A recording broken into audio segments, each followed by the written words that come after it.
이적 시장이 이제부터 또 이제 불붙으면서 시작을 할 건데 처음부터 이제 충격적인 소식이 나오고 있습니다. 바이에른 뮌헨이 브루노 페르난데스와 대화를 시작했다. 그리고 바르셀로나도 브루노 페르난데스 영입에 관심이 있고 브루노 페르난데스가 맨유를 떠날 수도 있다 라는 얘기가 나오고 있어요. 그리고 이제 읽어보면 현재 바르셀로나와 바이에른 뮌헨이 브루노 페르난데스를 주시하고 있고 해코르드에 따르면 이 해코르드가 포르투갈 내에서 공신력이 높은 매체죠. 이 매체에서 지금 바이에른 뮌헨과의 협상이 진전된 단계에 있고 아직 더 깊게 들어가지 못하는 건 지금 바이에른 뮌헨이 감독이 바뀌었지만 아직까지 이적 시장을 본격적으로 시작하지 않았기 때문에 더 진지한 얘기까지는 안 나왔다. 하지만 브루노 페르난데스와 지금 바이에른 뮌헨이 접촉을 했다는 기류가 보인다라는 거예요. 포르투갈의 주요 매체에서 다 올라왔습니다. 아까 보여드렸던 이 헤르커드가 있고 그리고 아볼라라는 매체가 있어요. 그리고 오조고라는 매체가 있거든요. 이 세 매체가 이제 포르투갈 소식의 3대장이라고 할 수가 있는데 매체에서 모두 다 브루노 페르난데스가 뭐 직접 만난 건 아니겠지만 이제 에이전트 쪽과 만났다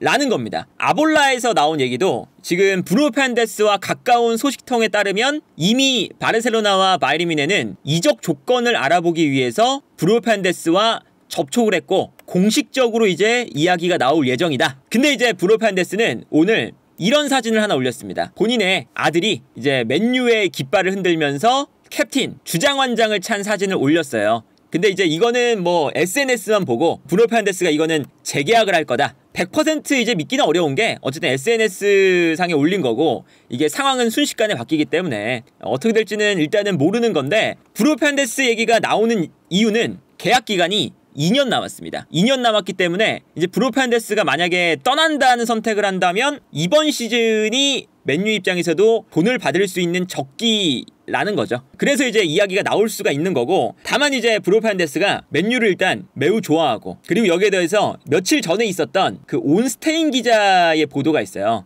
브루노 페르난데스가 일단은 맨유에 남을 거다. 이게 브루노 페르난데스 이적 얘기가 이번에만 나온 게 아니라 조금씩 나오고 있었거든요. 이제 계약 기간이 점점 줄어들고 있으니까. 그런데 이 브루노 페르난데스가 맨유의 수뇌부들과 만났습니다. 이게 5월 15일에 올라온 기사인데 만났는데 맨유는 브루노 페르난데스를 남기고 싶다고 얘기를 했고 브루노 페르난데스도 맨유에 남고 싶다는 의사를 밝혔습니다. 근데 이제 여기서 이제 문제는 뭐냐면 브루노 페르난데스의 요구는 이겁니다. 다만 브루노 페르난데스가 이제 맨유를 평가하는 부분 중에 하나는 이제 브루노 페르난데스가 약간은 갑처럼 좀 있는 거잖아요. 아무래도 팀에서 중요한 역할이기도 하고 계약 기간이 줄어들고 있으니까 맨유에게 요구를 한 거는 새로운 구단주 체제 하에서 얼마나 팀이 성공적으로 나아갈 것이냐 라는 것에 대한 플랜을 나한테 제시해달라. 그래서 맨유의 방향과 그리고 브루노 페르난데스의 그런 야망이 잘 맞아 떨어질 때 그럴 때 나는 재계약을 하겠다. 그래서 지금 이 브루노 페르난데스가 맨유에게 기다리고 있는 건 맨유가 지금 더 좋은 팀으로 나아갈 수 있다는 증거를 보고 싶어 한다. 그런데 이제 이게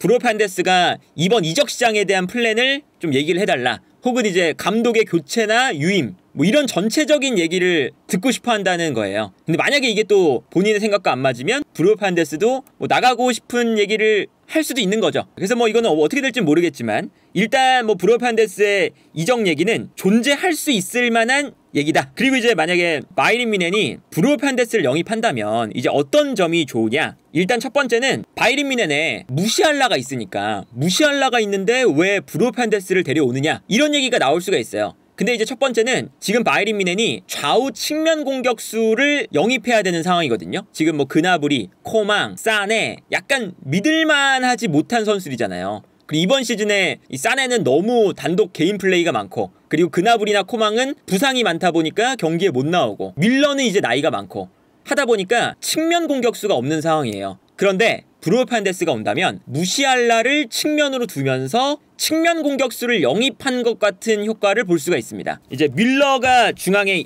있다고 생각을 할 때 브루노 페르난데스를 중앙에 두고 왼쪽에 무시알라, 오른쪽에 사네 이러한 형태가 된다는 거죠. 그러면 여기서 이제 브루노 페르난데스가 워낙에 패스를 잘 뿌려주는 선수다 보니까 사네와 무시알라에게 패스를 뿌려주면서 경기가 진행될 수도 있고 그리고 이제 무시알라가 아무래도 가운데로 좀 들어오는 성향이잖아요. 그러면 어차피 이제 알폰소 데이비스가 지금 점점 더 뭐 레알 마드리드 이적한다 얘기가 나오고 있지만 남을 기류가 좀 보이고 있거든요. 그러면 이제 알폰소 데이비스를 활용해서 알폰소 데이비스가 올라오고 무시알라가 약간 가운데로 들어오고 브루노 페르난데스가 살짝 오른쪽으로 움직이면서 이렇게 좌우 하프 스페이스를 활용하는 이러한 형태로 공격진을 구상할 수도 있습니다. 이 최근에 트렌드 중에 하나잖아요. 이제 공격형 미드필더가 한 명이 아니라 좌우 하프 스페이스를 사용하는 2명의 공격형 미드필더를 두는, 이제 뭐 명확하게 공격형 미드필더 몇 명 이게 아니라 좌우 하프 스페이스에 한 명씩 두는 게 현대 축구의 또 흐름이거든요. 그리고 콤파니 감독도 이제 과르디올라 감독식의 그런 축구를 선호하기 때문에 과르디올라 감독도 이번 시즌에 오른쪽에는 데브라이너, 왼쪽에는 포든, 그리고 뭐 아스날 같은 경우에도 오른쪽에는 웨데고르, 뭐 왼쪽에는 라이스, 혹은 뭐 진첸코가 올라오거나 트로사르가 들어오거나 뭐 이런 식으로 좌우 하프 스페이스를 같이 운영을 해요. 그러면 무시알라가 왼쪽에 있다가 가운데로 들어오고 풀백이 올라온다. 요 전개 과정을 만들면서 콤파니 감독이 본인이 추구하는 좌우 하프 스페이스의 운영을 할 수가 있다는 거죠. 그리고 이제 여기에 더해서 이제 부페가 미넨에게 매우 적합한 프로필이란 건 뭐냐면, 무시알라가 요 가운데 뛰었을 때 무시알라의 단점이 있습니다. 그러니까 무시알라가 이번 시즌에도 가운데에 많이 뛰었잖아요.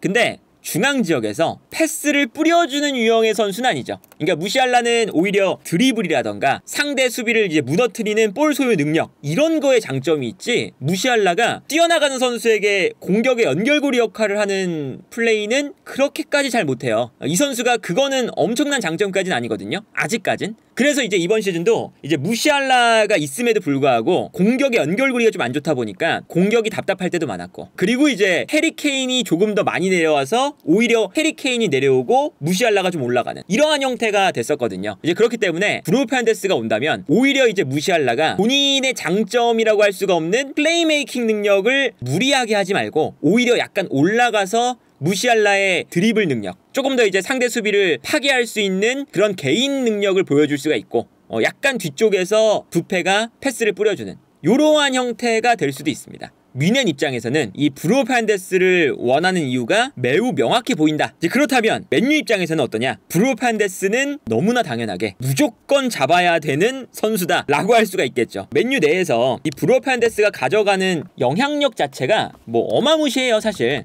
요 기록을 보시면 키패스가 이번 시즌 프리미어리그에서 브루노 페르난데스가 116회입니다. 116회. 어마무시하죠? 이제 그 밑에 있는 뭐 그로스, 웨데고르, 사카 이런 선수들하고 비교해도 키패스의 수가 압도적으로 많아요. 하지만 이 키패스를 맨유가 못 살렸다 뿐이지 이 브루노 페르난데스가 만들어주는 찬스 어마무시하고, 그리고 이제 브루노 페르난데스가 이런 찬스 메이킹에 더해서 기본적으로 많이 뛰면서 이제 미드필더 싸움도 도와주고, 그리고 이제 후방에서 올라오는 볼도 받아서 앞쪽으로 뿌려주는, 그러다 보니까 이제 맨유가 브루노 페르난데스가 이번 시즌에 약간 마지막 즈음에 부상으로 한 2경기 정도를 빠졌거든요. 브루노 페르난데스가 빠졌을 때 경기력이 정말 안 좋았습니다. 후방 빌드업도 안 되고 공격에서 창의성도 안 나오고, 이제 마이누가 잘하긴 하지만 마이누로서는 좀 한계가 있었어요. 그러다 보니까 이제 기본적으로 이 브루노 페르난데스가 있어야 되는 건 맨유 입장에서는 당연히 필요하다. 그리고 이제 그 테나흐 감독이 다음 시즌에도 이 브루노 페르난데스를 활용을 해서 만들어 나가야 되는 그런 패턴 플레이가 존재합니다. 그 테나흐 감독의 전술에서 가지는 전술적인 가치도 아약스 시절에서 테나흐 감독이 보여줬던 그 공격형 미드필더 자리에서의 플레이, 이거의 업그레이드 버전이에요. 그러니까 테나흐 감독이 가장 잘했을 때가 아약스에서는 공격형 미드필더 자리에 반더비크가 있었습니다. 반더비크가 이제 어떤 역할을 하냐면 앞쪽에서 전방 압박, 테나흐 감독이 되게 좋아하죠. 전방 압박을 잘하는 유형의 공격형 미드필더였고, 그리고 이제 내려왔다 올라갔다 하면서 중앙 미드필더와 공격형 미드필더를 번갈아 가면서 볼 수 있는, 그렇다는 뜻은 후방 빌드업도 도움이 되다가 순간적으로 올라가는 이러한 형태였어요. 그리고 이제 공격 지역에서도 이제 브루노 페르난데스가 아약스 시절에 오른쪽 라인에 뭐 지에흐라던가 타리치라던가 이런 선수들이 볼을 많이 가졌거든요. 그러면 이제 반더비크의 역할은 측면으로 돌아뛰면서 이 선수들에게 공간을 만들어주는 이런 플레이였는데, 이것도 브루노 페르난데스가 오프더볼 플레이도 좋은 선수라서 되게 잘해요. 다음 시즌에 맨유가 테나흐 감독이 남는다면 뭐 카세미로와 바라는 이제 떠났죠. 여기 선수들이 떠났으니까 요 자리에 이제 영입이 필요하고, 그리고 이제 여기에 더해서 마이누와 부페, 요 이제 라인이 미드필더 라인에서는 핵심이 될 거예요. 수비 라인에서 올라오고 올라오는 볼을 부페에게 연결. 그럼 부페가 볼을 받아서 공급을 한다. 이게 당연히 단계적으로 이 브루노 페르난데스의 역할을 무시할 수가 없거든요. 뭐 리산드로 마르티네스부터 시작해서 테나흐 감독이 2년 동안 구축해놓은 요 중심 라인이 있습니다. 리산드로 마르티네스, 마이누, 브루노 페르난데스. 요게 이제 이루어져야 마지막 방점을 찍으면서 브루노 페르난데스가 패스를 뿌려주는 건데, 요 자리가 없어진다 라고 했을 때 지금 맨유 입장에서는 브루노 페르난데스만큼 뛰어난 볼 공급 능력이 좋은 선수를 데려오기가 힘들죠. 이제 아무래도 맨유가 다음 시즌에 또 성장을 많이 시켜야 되는 선수가 이 마이누예요. 이 마이누를 이제 점점 더 팀의 중요한 선수로 아마 쓰지 않을까 싶은데, 마이누도 요 위치보다는 조금 더 올라가는 위치에서 더 잘합니다. 자유롭게 이제 뛰어다니는 게 더 좋은 선수거든요. 근데 이제 마이누가 이제 앞쪽에 이번 시즌에 카세미로와 마이누 요 라인 됐을 때 약간은 희생하면서 뛰었어요. 수비 라인 앞을 보호도 많이 하면서 올라갔다 내려오는 이러한 형태로 뛰었거든요. 그런데 이 브루노 페르난데스가 같이 뛰어줘야 브루노 페르난데스가 약간 내려올 때 마이누도 조금 더 올라갈 수 있는 역삼각형 형태의 미드필더가 되면서 두 선수가 왔다 갔다 하는 요 형태가 될 수가 있습니다. 그래서 이제 뭐 공격할 때는 마이누가 너무 많이 올라가면 수비할 때 브루노 페르난데스가 약간 내려와 주기도 하고, 그리고 브루노 페르난데스가 기본적으로는 공격형 미드필더니까 마이누가 평소에는 수비 라인 앞을 좀 보호해주면서 브루노 페르난데스의 수비적인 부분을 보완해주고, 그렇기 때문에 이 마이누를 조금 더 공격적으로 활용하기 위해서도 수비적인 역할을 겸할 수 있는 이 브루노 페르난데스의 영향력은 맨유에서 압도적이다. 그리고 이제 그 테나흐 감독의 축구에서도 킥력이 좋은 플레이메이커 혹은 이제 중앙 미드필더가 엄청 중요해요. 아약스 시절에도 지에흐, 그리고 안토니, 타디치 이런 선수를 테나흐 감독이 활용을 해서 한쪽 측면에 상대 수비를 쏠리게 만든 다음에 반대편으로 방향전환, 이 방향전환을 굉장히 잘했거든요. 물론 이제 안토니가 맨유에서는 그런 모습을 못 보여주지만 이제 아약스 시절에는 그래도 좀 보여줬었어요. 그래서 예를 들면 이 장면이 이제 맨시티와의 경기인데, 이때 브루노 페르난데스가 약간 오른쪽에 있다가 중앙으로 들어오는 장면이었거든요. 여기서 이제 브루노 페르난데스한테 패스가 넘어갑니다. 그러면 브루노 페르난데스가 여기서 볼을 잡아서 반대편을 바라보고 한 번에 패스를 찔러주죠. 근데 이 패스가 수비에서 공격으로 전환될 때 스피드를 엄청나게 빠르게 만들어줘요. 그래서 이제 여기서도 이제 레시포드가 뛰어들어갈 때 브루노 페르난데스의 한방, 요 패스 때문에 수비 뒷공간이 무너지는 장면이거든요. 그래서 테나흐 감독이 이제 우리가 볼을 점유하는 것에만 집착하는 감독으로 좀 보여지는데, 테나흐 감독은 오히려 수비에서 공격으로 올라갈 때 빠른 공수 전환을 좋아합니다. 그러니까 이 아약스가 챔피언스 리그에서 잘했던 것도, 아약스가 뭐 레알 마드리드나 이런 팀을 상대로 볼을 막 점유하면서 이긴 게 아니라, 레알 마드리드가 올라올 때 빠르게 볼을 잡아서 지에흐에서 네레스, 타디치 이렇게 빠르게 수비에서 공격으로 전환할 때 되게 좋았어요. 그러다 보니까 테나흐 감독이 맨유에서도 잘하는 경기가 브루노 페르난데스를 거쳐서 빠르게 공격 전환이 될 때, 그때죠. 테나흐 감독이 좋아하는 축구에서도 브루노 페르난데스의 영향력은 매우 중요하다. 하지만 이제 뭐 브루노 페르난데스도 나이가 이제 좀 차고 있고, 이번 시즌에 맨유가 챔피언스 리그를 못 나갔고, 그러다 보니까 브루노 페르난데스가 지금 맨유에 남냐 안 남냐, 일단은 뭐 브루노 페르난데스가 남는 마음이 더 큰 것 같긴 하지만, 맨유가 얼마나 성장 가능성이 있고 새로운 구단주 밑에서 뭔가 플랜을 제대로 정해서 나갈 거고, 테나흐 감독이 유임되느냐 혹은 테나흐 감독이 나갔을 때에 새로운 감독이 어떤 감독이 선임되느냐, 이런 거를 좀 다각적으로 고려를 해서 남을 건데, 맨유 입장에서는 테나흐 감독이 굳이 아니더라도 브루노 페르난데스가 지금 맨유에서는 유일한 월드 클래스 선수라고 할 수가 있는데, 이 선수를 만약에 다음 시즌에 볼 수 없다면 이거는 맨유 입장에서는 스쿼드 내에서 너무 출혈이 크다. 그렇기 때문에 이제 맨유 입장에서도 아마 이제 브루노 페르난데스는 웬만해서는 남기려고 할 거다. 하지만 어쨌든 지금 계약 기간이 2년밖에 안 남았으니까 바이에른 뮌헨이나 이 바르셀로나가 노리는 얘기가 나오는 것도 당연히 나올만하다. 그리고 이제 바이에른 뮌헨도 이 브루노 페르난데스의 영입이 있다면, 혹은 이제 브루노 페르난데스가 아니더라도 이제 이런 유형의 선수가 온다면 이제 뭐 왼쪽에 무시알라, 오른쪽에 사네, 무시알라의 활용법도 더 좋아질 거기 때문에 바이에른 뮌헨 입장에서도 공격형 미드필더 쪽의 영입은 분명히 좀 필요해 보인다. 맨유의 이제 다음 시즌의 기조가 어쨌든 볼을 좀 점유하고 경기를 좀 컨트롤할 수 있는, 테나흐 감독이든 아니면 테나흐 감독이 아니든